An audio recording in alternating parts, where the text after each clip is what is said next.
இஸ்லாமிய மார்க்கத்தில் மட்டும்தான் சகோதரர்களை விவாகரத்தானதற்கு பிறகும் கூட சுமூகமாக ஒருவரை ஒருவர் புரிந்து கொள்ள முடியும். ஒரு மிகப்பெரிய அறிஞர் ஒருவர், அவருக்குள் விவாகரத்தாகிவிட்டது. அப்ப விவாகரத்தாகும் போது அந்த விவாகரத்தை அவர் பண்ணல, ஆனா அந்த நேரம் நெருங்குது. அப்ப அவர்கிட்ட போய் கேட்கிறாங்க, ஏன் நீங்க உங்க மனைவியை விவாகரத்து பண்ணணும்னு நினைக்கிறீங்க அப்படின்னு கேட்கிறாங்க. அப்போ அவர் சொல்றாரு, அவர் still she is my wife, இது இன்னும் அவன் என் ஒய்ஃப் தான், அதனால என் ஒய்ஃபுடைய குற்றத்தை நான் எப்படி அடுத்தவங்க கிட்ட சொல்லுவேன், பதிலே சொல்லல. விவாகரத்து ஆயிடுச்சு. அதுக்கப்புறம் அதே ஆள் கேட்கறாங்கன்னா, சில பேர் அப்படி இருப்பாங்க, அவங்களுக்கு இன்ஃபர்மேஷன் நம்ம கொடுத்துக்கிட்டே இருக்கணும்.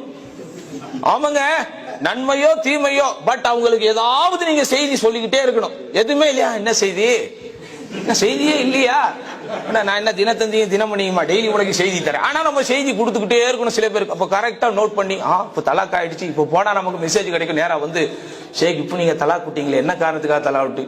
நான் அவளை தலாக் விட்டுட்டேன், அவன் அந்நிய பெண், அவளை பத்தி பேசுறதுக்கு எனக்கு அனுமதி இல்லை.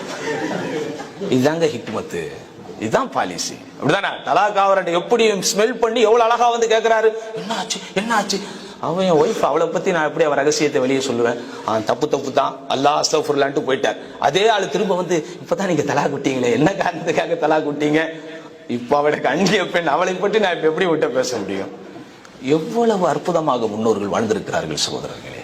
இதுதான் அதபு, இதுதான் மரபு, இதுதான் என்னது ட்ரெடிஷன், இதுதான் அதபு, இதுதான் மரபு. இப்படித்தான் நம்முடைய வாழ்க்கையை வரணும். அப்போ இன்றைக்கு